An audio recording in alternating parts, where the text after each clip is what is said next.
your land, and this land is my land. From California to the New York Island, from the Redwood Forest, the Gulf Stream waters, this land was made for you and me. All right, little parody there. Welcome. This is the Justifiable Noise Project. And once again, we have a special. The special is entitled, This Land is Our Land, Indigenous Day, Peoples Day, pardon me. This land is our land, Indigenous Peoples Day. And my guest is Gabriel Orosco. Welcome, brother. How you doing, brother? Good, good, good. Last time we spoke, we did a little piece on my segment that's called Pass the Peace. We were talking about immigration when we were over by the Statue of Liberty when you were here in New York City. I'm so glad to bring you back on this time for a full podcast where we can talk about the Indigenous Peoples Day, but a little more about the culture and the history of your people. So with that being said, I'm going to let you speak first. Let's talk about Indigenous Peoples Day. A lot of people are not familiar with that here.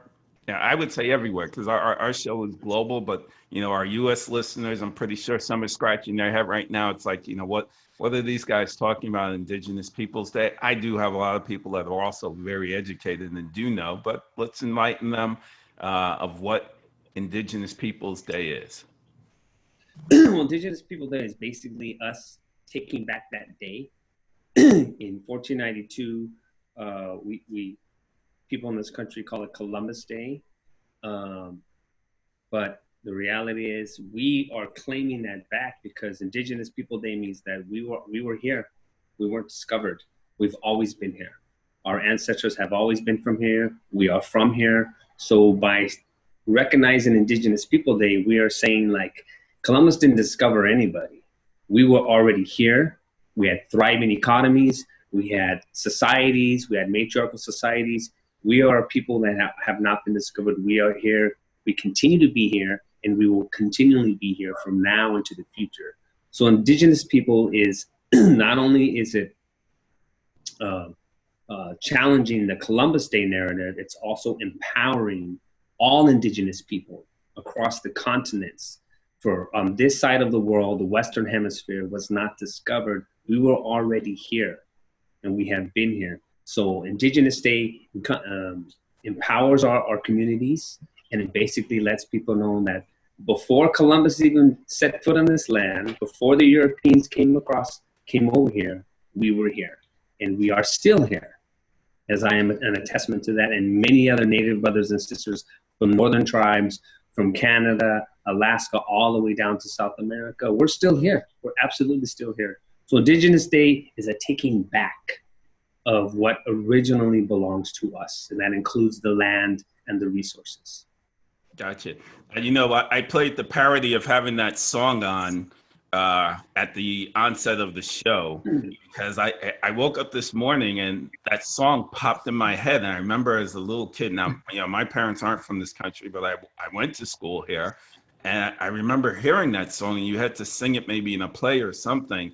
And it gets very confusing when you start getting older and I think I was talking to you briefly in the text message about, or email about, the myth that people are encountering right now as they hear about Indigenous Peoples Day, or they start getting or learning the true history, of this country, the people that were here, of course, learning their own history, but most importantly, the people that were here before there was a, Christopher Columbus that sailed across the water only to, put down a flag and say, hey, I found this place.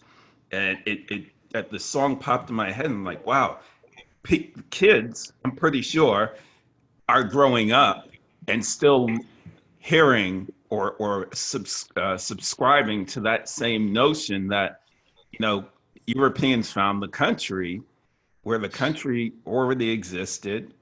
And, just like not knowing about, let's say, slavery, if you're not taught about these things, it allows you to feel empowered that, you came here and you started something. And, the truth be told, none of that is true. And I don't say this to if I have any people that are listening in Italy or in the United States that are Italian, but if there is a truth, the truth should be told. And it's not to discount maybe whatever Columbus or the Italians or the Spanish did elsewhere before they got here, but we're talking about the truth on this dirt right here. So what are your thoughts about that? I don't know what it was like you growing up in the United States and maybe learning some of the same things I learned. Well, part of the work that my partner and I do is educating educators, teachers. That's what we do. That's part of the business that we have. And part of that in terms of indigeneity is the humanization, dehumanization, and then the rehumanization of Native peoples. That's something that we talk about. So I'll tell you a little bit about my own ancestral background. Okay. I am Mexica. Okay. My family is from Mexico, Michoacan. I'm also part Korean. My mother's Korean. But I was raised as a Chicano here in the city in which I live, in the east side of Los Angeles. So the piece of taking back, it's not only a piece where we individually have to go through some processes to reclaim our identity, to reclaim who we are, to reclaim who we come from. That's an individual process that many of us have to go to. And then you come to a choosing, which I have. I have chosen to follow my indigenous ways of knowing and being. So with that, I do Aztec dancing. I'm an Aztec dancer. My children have traditional Aztec names, and we follow our indigenous philosophies. Now, does that mean I have a quote unquote Indian card? No, I don't need one. That's a system of a governmental system that basically says, well, if I recognize you, then you're indigenous. And that's not how it works.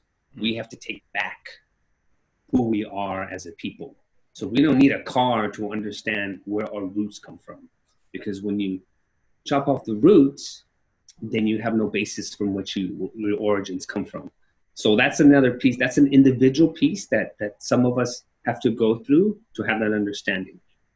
The mythology of Columbus, basically that he came and we have to be thankful for all these things. And yeah, there are segments of our population, particularly the white dominant narrative, that yeah, they benefited the most. How did they do that? When indigenous people went out to meet Columbus, one of the first things he stated from his own journals is we can take these people, we can subjugate them. So real quickly, I'm gonna go over the genocide that Columbus created for Native peoples. When Columbus came, they started spreading their religion of Christianity, Catholicism. How did they do that? Either you became Catholic or Christian, or basically you died. In addition to that, we also were slaves. So before the coming of the African slaves, there were indigenous native slaves who went searching for gold, who went looking for all the things the Spaniards had wanted. When they ran out, through disease and through subjugation, and I'm talking some atrocities of raping and pillaging villages, of killing children, of sending attack dogs to attack children. These were their methods. So when they ran out of indigenous people, that's when they started importing African slaves. So our connection with our African brothers and sisters is real, and it goes back centuries. So we were hand in hand working as slaves with our African brothers and sisters who were brought over. People need to understand the intersectionality of that struggle with Black, brown, and red people, particularly in this country. So those are things, those atrocities that were committed by Columbus and his captains, and then Hernan Cortez, when he came and landed in Mexico, what the Spaniards did, they basically wiped out millions and millions of indigenous people.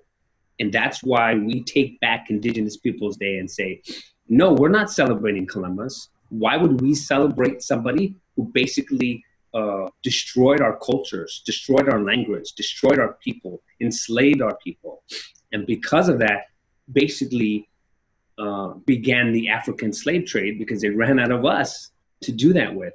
So Indigenous People Day, in reclaiming our identity, in reclaiming our ancestry, in reclaiming our philosophy, thoughts, and culture, is the rehumanization that we're going through. The dehumanization came when the Europeans came over. They dehumanized us. They criminalized us as they do to brown people today, right? So what we're looking at is we're in the process as Indigenous people, and Indigenous People Day being an example of rehumanizing who we are as a people, because we're a people that has contributed many, many things to the world, period. So if you want, I want to talk a little bit about some of our historical contributions. We've created corn. Maize has been a staple of our indigenous cultures, done throughout many different tribes. Corn is a staple food for the world. You know, chocolate, the cacao seeds come from the Mayan. From that comes chocolate. You know, some people speak Spanish, and some people say you speak Mexican. We say we speak Mexican because there are many words in Spanish that are actually indigenous Nahua words. So nopales is actually cactus, that's actually a Nahua word. Okay, avocado, potato, those are all roots. Goyo, those are all rooted in the Nahua language. So, and the other piece to that is when people say speak proper Spanish, it's like you're speaking Spanish from Spain. Those of us that are Mexican from here, we speak our own Spanish because it's mixed with our own dialect of indigenous language. And so we are always, as indigenous people, as people of color, along with our African brothers and sisters, we're always trying to reclaim and restate and rehumanize ourselves. And that in itself is a problem because we shouldn't have to do that. We are who we are. We're a people. We have our own place. And that, you know, when you talk about the dehumanization, that is to basically break down an entire culture, you know, and then to try and build it in the way that the Europeans wanted it to look. You know, as you were touching on, you know, taking on Christianity, and you know, I generally have a problem a lot of times when I meet with friends and they start talking about religion, and you know, and everybody has their own choices, but I sit there and do try to let people know that, you know, there was a traditional sense of, you know, how we as people of African descent, we weren't Christians. You know, Christianity was brought to Africa another way while Africans were being dehumanized right there on their own land, and also definitely when they were brought here as slaves. And as I said, everybody has their choice of what religion they want to follow. But I know I sat inside a church once, and not that the word wasn't good, but I sat there and I'm looking up and I'm seeing Caucasian people, and the pastor was a Caucasian person, and most of the audience was mixed. Parishioners were mixed, but predominantly because the church was in Harlem, it were more people of African descent. And I just sat there and I'm like, what am I doing here? I sat there and I'm like, oh, well, I guess I'll get hit by something as I'm having these thoughts. And I'm like, what am I doing here? But I just wanted to interject that because you talk about as we talk about the closeness in the cultures of how, you know, our races have actually been brought up. You know, the line is so thin that, you know, we are so close, and some of the things that we have been subjected to are also some, because it seems like there is a playbook, so to say, of how to and it was created by Columbus. Break down the culture so that you can basically take over the entire culture and the land. But it's a systematic extermination is what it was. correct. I guess that's the best way of putting it. You know, I looked at the atrocities. You talked about genocide. You talked about slavery. There were internment camps. There were, you know, you talked about the rape, the pillage. Nearly, you know, as I did some research before doing this show, looking at nearly trying to wipe out the entire race. You know, when you look at it, you know, I know there are from 1490 to the late 1600s. You're talking about millions and millions of indigenous people were just killed, and you know. I don't even have to bring up, you know, diseases such as smallpox, leprosy, you know, giving people blankets, you know, with disease, you know, in a handshake of being friends. Watch your back. But that's atrocities. You talked about historical contributions of your ancestors. When you are out there, because you're an educator and you're talking to young kids, because you know you can make that impression upon them before society actually makes an impression upon them. How do you see them evolve as, you know, you're educating them about their ancestors? You know, the sad part is that when my partner and I do talk about with educators, and then we're actually in front of students, the students embrace everything we talk about, and that's people of color, that's white students, that's all students from all backgrounds. They understand and accept it because that's kind of where we're moving towards. The problem is when we come in contact with students and they say, "Well, I never heard this before. Well, I don't know what you're talking about. This is the first time I've ever heard this." That's the sad part, and that's the sad reality. Correct. Right. Correct. If you're African American, there's some things you should just know because who you are, right, and your struggles you've had in this country. And many people in the African community kind of just know some things, right? Correct. But then we look at our indigenous people. We have people that don't even know that they're indigenous. They don't even know their own family background. They don't even know their own history themselves. So when my partner and I start breaking stuff down and start making the connections of what they do in their families that actually are rooted in indigeneity, then eyes open. And that's the empowerment piece that we try to do for myself and my own children. Just naming them, giving them ancestral, truly traditional indigenous names already gave them a sense of an identity. Correct. Now, how they carry that and how strong I put that, instill that in them will depend as they go. Do they still have to navigate the society and the system as just people? Absolutely. But the extra piece where we have to work harder as people of color, we have to navigate all through those regular emotions as people grow up, but we also have to focus on the identity piece. And as you know, young teens, preteens, and students, that's one of the biggest pieces they go through as they're going through, you know, K through 12, pre-K through 12, is identity. Yeah. Just who are they as a person? Who am I? But then for us, as people of color, we have the identity piece that adds to that. So that's a little more complex. So when you hear people of color say, well, you know, we have to work harder, those are some of the instances where we do have to work harder.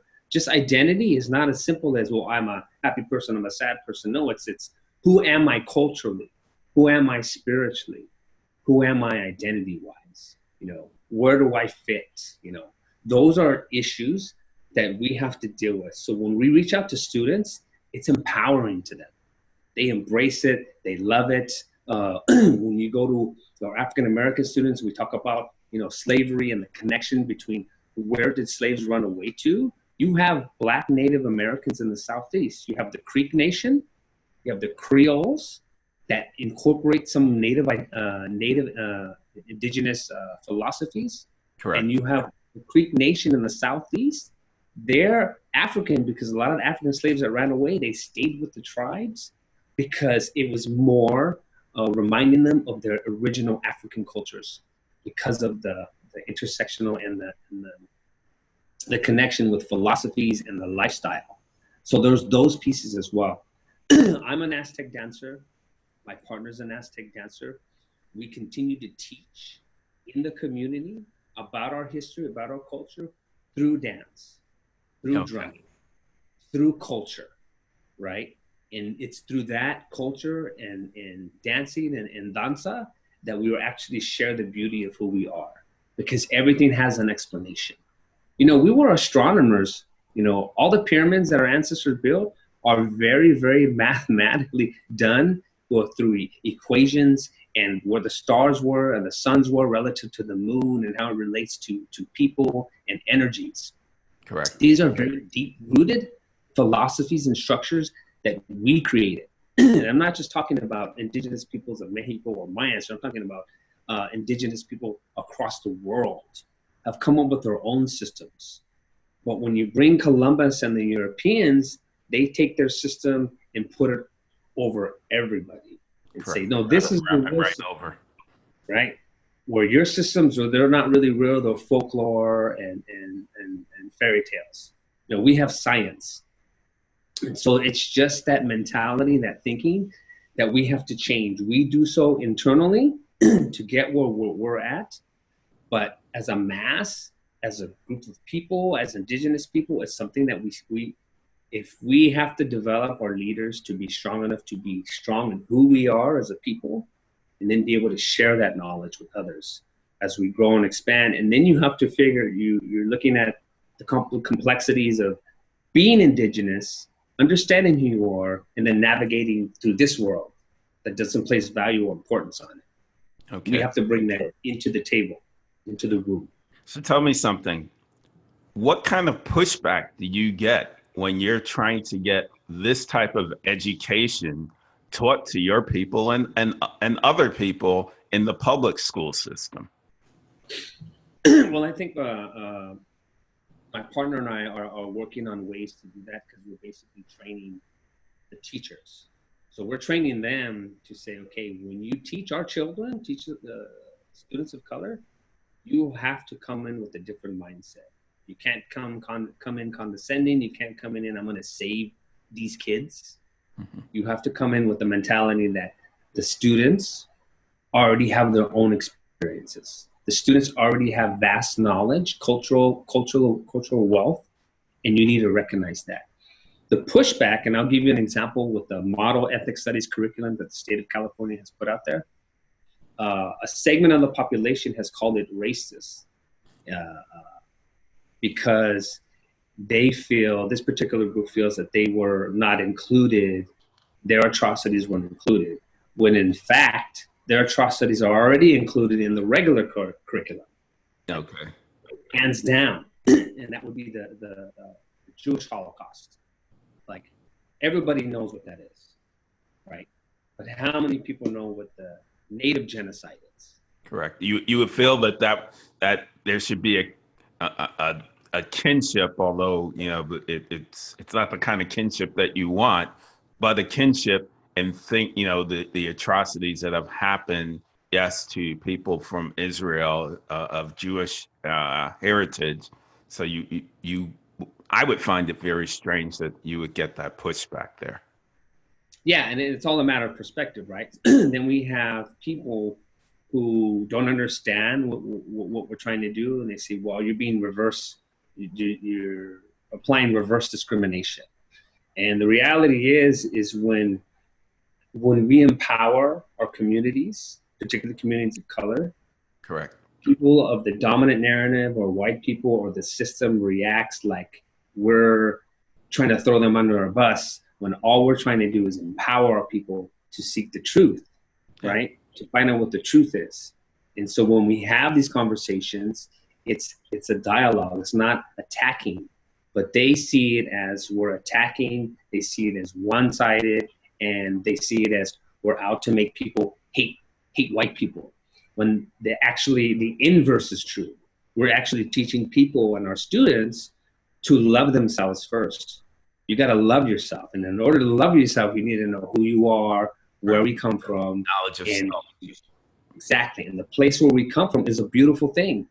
We were beautiful people doing our thing in our countries. With not, no isms, no racisms, and had functioning societies, and we have to be proud of that. But when you cut off the roots, that's what happens, right? And there's no basis from which to work from. Yeah, you need that base for the tree to grow. Exactly. So my partner and I, that's basically the framework from which one of the frameworks which we come from is like, we need to reconnect to our ancestors. We need to reconnect to our roots. We need to reconnect to our indigeneity, to be proud, so then we can move forward, and all of us can move forward together. And if you'd like, I mean, I have my partner here. She can probably speak quickly if you would like. Sure, introduce her. Okay, so my partner is Veronica Valadez, and when I say partner, I mean partner in life. Yes. She's an Aztec dancer. She's a professor of Chicano Studies, Cal State Channel Islands, and Chicano Art at Cal State University of Northridge. She's been a dancer for as many years as I've been, over 20-something years.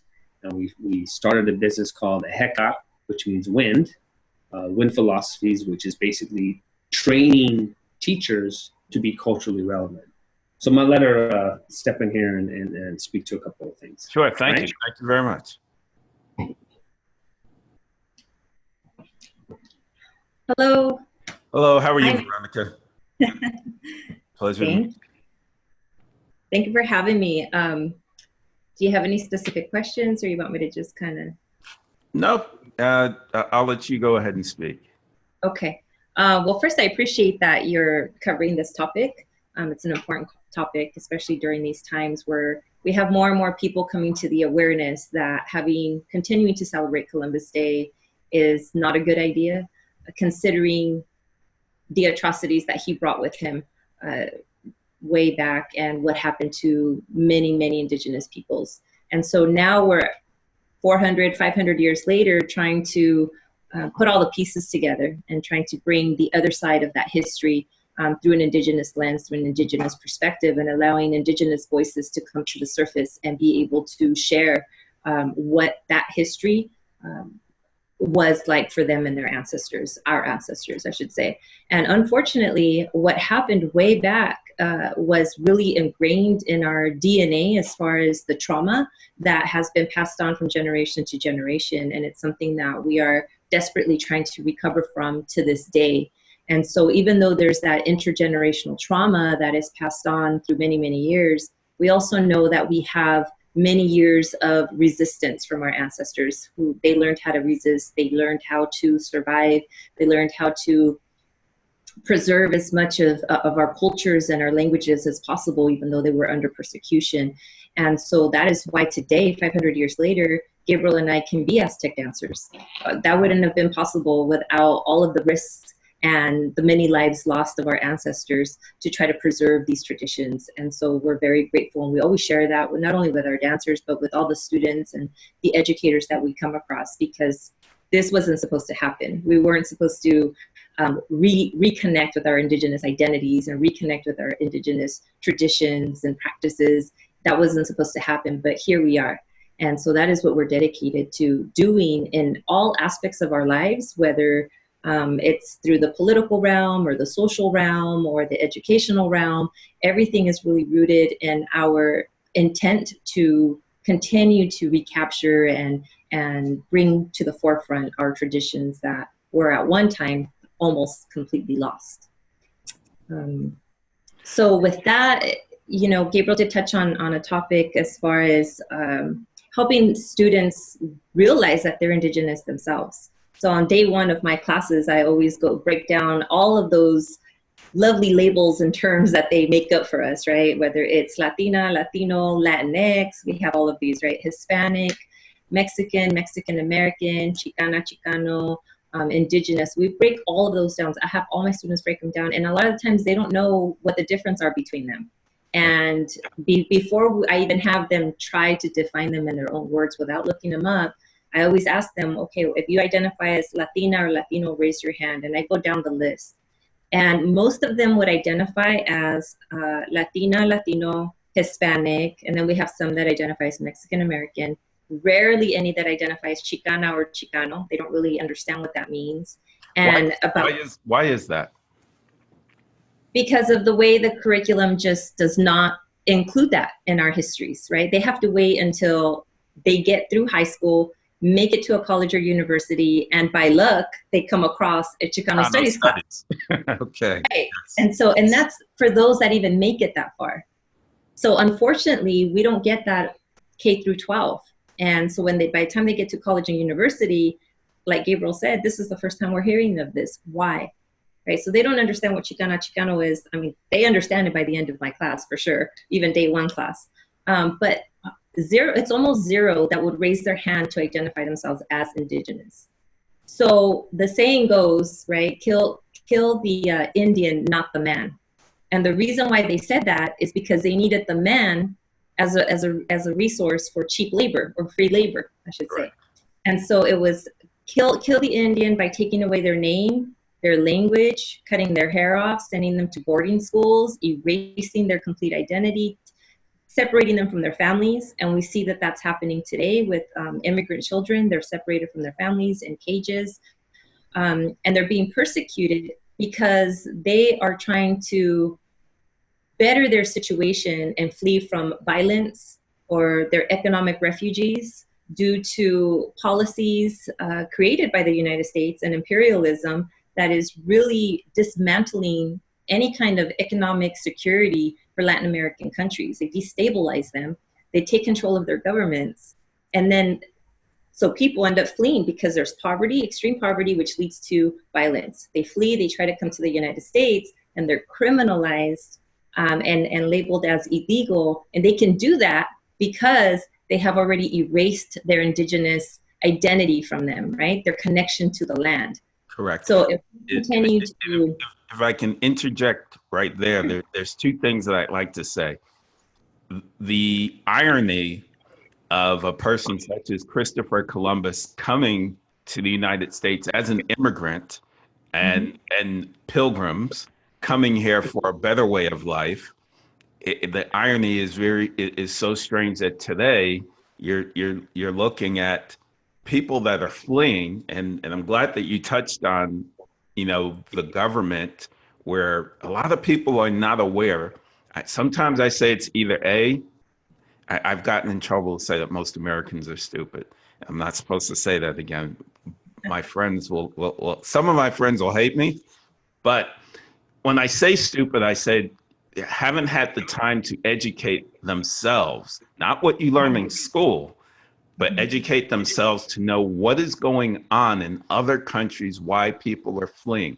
If you listen to someone such as Trump, he'll just say, well, they're fleeing because there's drugs and there's crime, but they're not looking at the root.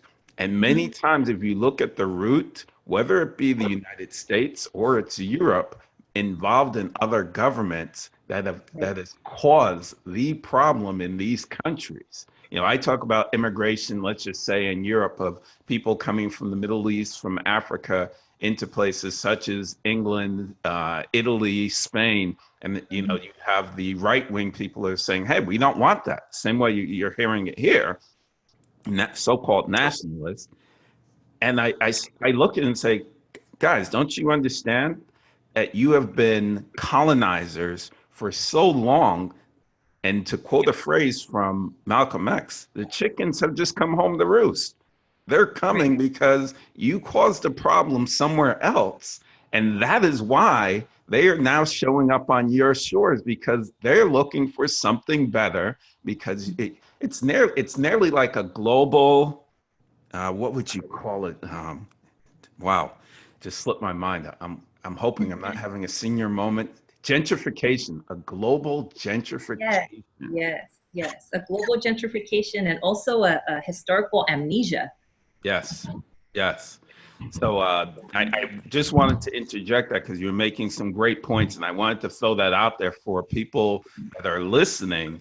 And sometimes it may sound like I'm being very hard when I mentioned that many Americans are not smart enough. I know people are just working. They haven't been educated from the time from K to 12, or even when they went to college, about some of the things that we discuss on our channel regarding people of color and our thoughts. So this is a place where we like to say, hey, we're going to talk about it. And if you're going to listen, I want you to know that this is what we see as the truth. You can think whatever you want. Hopefully you're getting a different type of education by listening. But I'm glad that you mentioned that, and sorry for interjecting. Yeah, no, it's all good. It's not that people are stupid, it's just that they're ignorant. Ignorance is different than being stupid. Ignorance is just not having the knowledge. And most people don't. And we gotta understand, we go back to Columbus, what the Europeans did in Africa and across the country, that was basically setting up a blueprint. That was a blueprint design to take over the world. Correct. So now it's more complicated, more complex, and more sophisticated. Where when you go in and destabilize other governments, then you have a reason to go in and create what you call stability under the guise of capitalism, right? So you go in and take over the resources, okay? And once you take over the resources, you have control. And once you have control, then you set up a societal structure in which you want. A great example of that is the Panama Canal with Manuel Noriega, who was basically put into power by senior George Bush. Okay, and basically he was running drugs from the United States down to Noriega, back and forth, basically. So when you're looking at the roots, what happened with Noriega, which is what happened to Saddam Hussein, who was also somebody who was put into power. Correct. Looking at once they got their power, and then they just said, you know what, I don't need the United States anymore. Then the United States went back in there and said, oh no, no, you are our puppet. So now the interesting thing there, to bring it right to today, because that is today, but just as well with Iran. Iran got tired of the Shah, and that's when they had the uprising in Iran, and they got rid of the Shah because of his closeness to the West. So what you're seeing today, and you talk about resources, because how many times do I like to say, in certain parts of the world they fight for religion. In a capitalist society, they fight for resources. So why would you send young people, and many of them people of color, to go fight for a resource? Not for the people. They'll say, well, we're trying to get democracy. You don't need democracy elsewhere. That does. If you have, we were offline, we were talking about homelessness in Chicago. If you have homelessness in your own country, you don't need to spread a doctrine somewhere else where your land is not that perfect. But I digress. But those are the connections, and that's why Indigenous Day is so powerful, because we are reclaiming and empowering ourselves. And that's basically what we're saying. Like all these things we're rejecting. We're rejecting your discovering us. We're rejecting your dominant narrative of history that only shows one side. We're rejecting your policies. We're rejecting your philosophies. We're taking back our humanization, which was what was here before the arrival of the Europeans and what they've done. And the thing about it, I'm sure you remember that movie Roots, right? Correct. Famous part. What's your name? What's your name, boy? What's your name? Kuta Kinte, Kuta Kinte. But that was, and that's why the title was so beautiful, because it was Roots. It's like, you are going to be this name, boy. All right. And I'm going to beat it out of you. I'm going to beat it out of you. So when slavery came around, they weren't necessarily chopping people's hands off and killing them, but they were whipping people and they were torturing them, maybe close to death, to basically, like my partner just said, kill the Indian, kill the spirit, but keep the body, keep the person. Because we need your labor, we need your work. And the same can be said for today with our brown cultures. Like, oh, we love your music, we love hip hop, we love the new Spanish music, we love your food. We just don't love you. We just don't want you here. Okay, we're okay with the Black culture, but we don't need you in our spaces, right? So they appropriate everything. And that's why indigenous people and we get one day, one day is what we're saying, when we can do all this. So it symbolizes a lot for many of us, but unfortunately the masses don't really understand what that means. But that's why you need people like us, and what you're doing with this podcast and what the work that we're trying to do is we have to take this into different spaces. So us being in Chicago for this Congress, for this conference, I should say, with other elected officials, other board members such as myself, who teach in neighborhoods of color, we need to share this knowledge with them, because they come to those not understanding what that means. They're like, why are numbers so low? Why are marginalized communities of color, why are Black people, how come they're not graduating? How come they're not going to college? How come they're in prisons? Because it's been set up that way. Correct. It's a systemic structure. It's to keep the majority at a certain level at all times. Basically keeping people in line. Before I do a recap, I just want to ask you one last question. What do you see as important issues, facing contemporary indigenous people today, whether it be the tribes, whether it be the tribes or people living right in urban cities? What are some of the biggest things we've talked about educating, but what would you also see as other contemporary issues? In my opinion, I think some of the most contemporary issues really comes back down to identity and their connection to culture and traditions. Because as we said before, and not only that, but still in many ways, we're still invisible.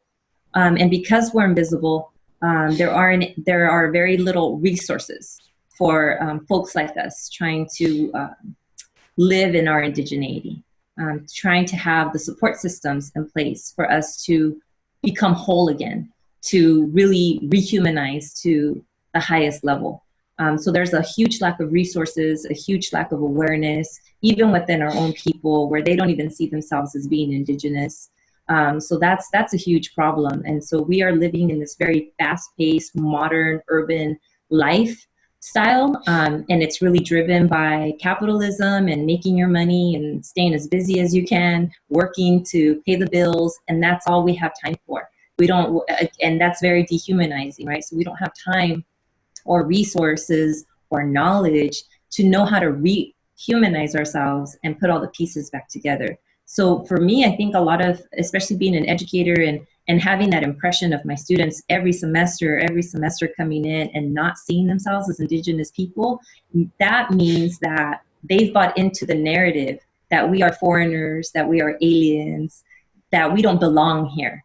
And so that narrative calls us immigrants, right? Where an indigenous narrative would say that we're not immigrants, we're not foreigners, we're migrants. And for as long as time it has existed for human beings, we have followed that natural path of migrating throughout the lands. And so we see ourselves as migrants, not immigrants, because that means that you're a foreigner. We're migrants on the land of our ancestors. And so we don't have even enough information to see ourselves as indigenous people, then we'll buy into that dominant narrative of seeing ourselves as immigrants and even calling ourselves illegals and foreigners. We buy into that. And that is so dangerous, because that's what's fueling this whole conversation about illegal immigrants and how we don't belong, where in reality, if we understand our indigeneity, then we're going to understand our connection, our birthright to this land. Correct. If you make the connection, you're able to let people know that this land is our land. Exactly. This land is our land. Well, I'd like to close. If you have any other last thoughts, Gabriel. Yeah, let me just kind of take a step back and look at this holistically, systemically, right? So there's a blueprint out there. The blueprint is we dehumanize, so we cannot kill people, do it the way Columbus did it. So it's more sophisticated, it's more complex. So in the 50s and 60s, before the civil rights movement, it was all about assimilating. It's all about assimilating. All about assimilating. The most successful, if you look at even Frederick Douglass, right? Correct. He was an exceptional writer, right? But what did he write? He had to write in English, right? He had to go to their universities. He had to be accepted. He had to be an acceptable African scholar for his word to be valid, right? And then go back to Nat Turner, right? He was just a strong person who basically helped, with slavery, helped the Underground Railroad. So it's like you have this system that says, okay, we'll allow you to do certain things if you fit into our box. And that's continually where we are today. If you look at yourself, you look at us, we're educated. We're highly educated people. But how many of us are out there? There's not a lot of us when you take a look at, when you're looking at the masses. So what is the masses? What are they being fed, right? So it's systemic. So our contemporary issues are similar, but they're what she said in terms of identity. Like that's the extra piece that we as people of color, like we always have to deal with. You always have to deal with it, and then it turns into something else, right? So how black are you, Andre?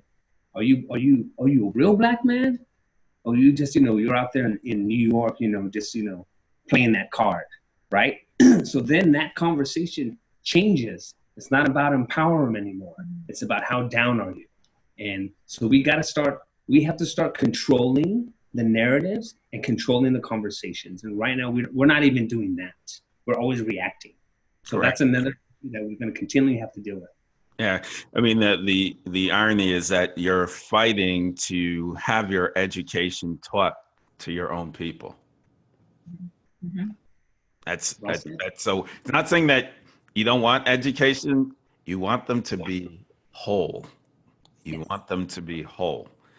So with that being said, we started off the show. We talked about this land is your land, and we briefly touched on Indigenous Peoples Day. And for those that do not know, that's the second Monday of every October. You have been subscribing to Christopher Columbus Day, I think from either the 60s or the 70s. There are roughly about, say, six to seven states that have Indigenous Peoples Day, and about 130 or 40 cities or municipalities that are already celebrating this and looking to see more and more of that. It shouldn't be something that people ask for. People are here. It is something that definitely should just take place. As my cousins in England say, simple as.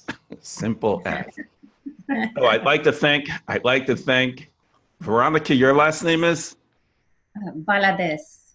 Okay. Valadez. Valadez with a D. Valadez. And Yeah. Gabriel Orosco, I want to say thank you for coming on to this podcast and sharing your words of wisdom. And most importantly, I would like to wish you much success with the business that you two have started in educating your people and the people.